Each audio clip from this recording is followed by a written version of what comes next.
दूसरा आता है कि हम लोग नोट्स कैसे बनाएं, है ना। This is a very pertinent question, क्योंकि बाजार में इतने सारे नोट्स हैं, हर किसी के अपने नोट्स हैं, तो कैसे नोट्स बनाएं। कई बार ऐसा होता है एक नोट से पढ़ लिया, फिर दूसरे नोट से पढ़ लिया, तीसरे नोट से भी पढ़ लिया, और उसके बाद जब आंसर्स लिखने लगे तो अच्छे आंसर्स नहीं आ रहे हैं। So my suggestion would be कि मेक योर ओन नोट्स, है ना।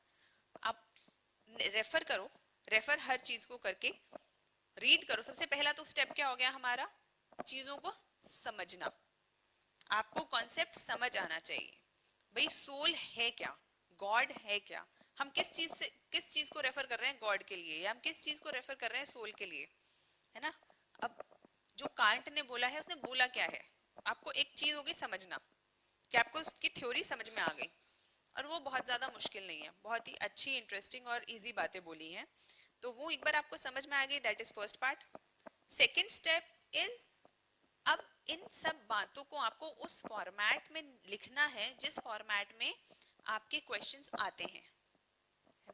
क्योंकि इट्स वेरी इंपॉर्टेंट, कई बार होता है हम इतने एग्जॉस्टिव नोट्स बना लेते हैं, खास करके फिलोसफी के अंदर कई बार ऐसा हो जाता है कि इतने एग्जॉस्टिव नोट्स हो जाते हैं, इससे भी लिख लिया, उससे भी लिख लिया, फिर फला किताब मिली उससे भी लिख लिया, और जहाँ जो मिला आप उसको इतना बंडल बना लिया आपने।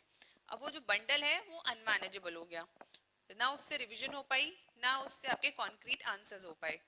तो अब उस कॉन्क्रीट आंसर्स नहीं होते तो वो कैसे कैसे आंसर्स आते हैं, एकदम जार्गन टाइप के आंसर्स निकल कर आते हैं। वो होती है ना कि मतलब काम की बात है 2 लाइन, लेकिन हमने 2 पैराग्राफ उसमें वेस्ट कर दिए।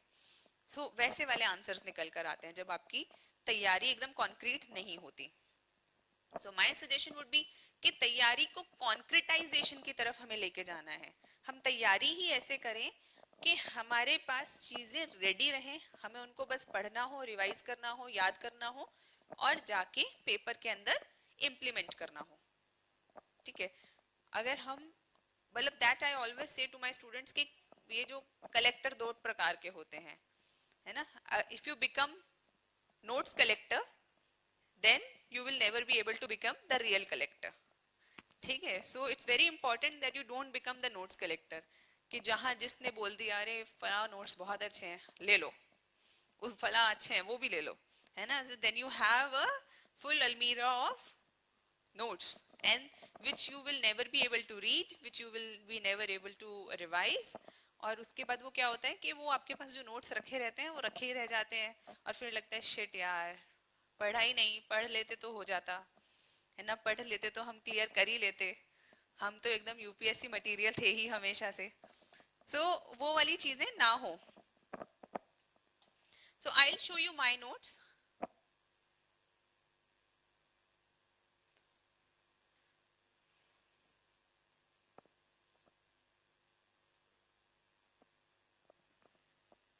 Can you see this? So ये मैंने बहुत ज्यादा छोटे छोटे में बनाया है, क्योंकि माय आइडिया वाज, ये मैंने खैर ये मेरे सेकंड थर्ड अटेम्प्ट की मेहनत है ना। Don't jump on to it right away. वैसे मैं छपवाऊंगी जब मुझे टाइम मिलेगा, इसकी किताब छपवाऊंगी मैं लेकिन idea is don't jump on to it, क्योंकि ये मैंने बहुत कंडेंस करके बनाए हैं, बहुत 2-3 मतलब कम से कम मैंने 7-8 बार पढ़ लिया फिलोसफी, उसके बाद मैंने इन्हें बनाया है ना।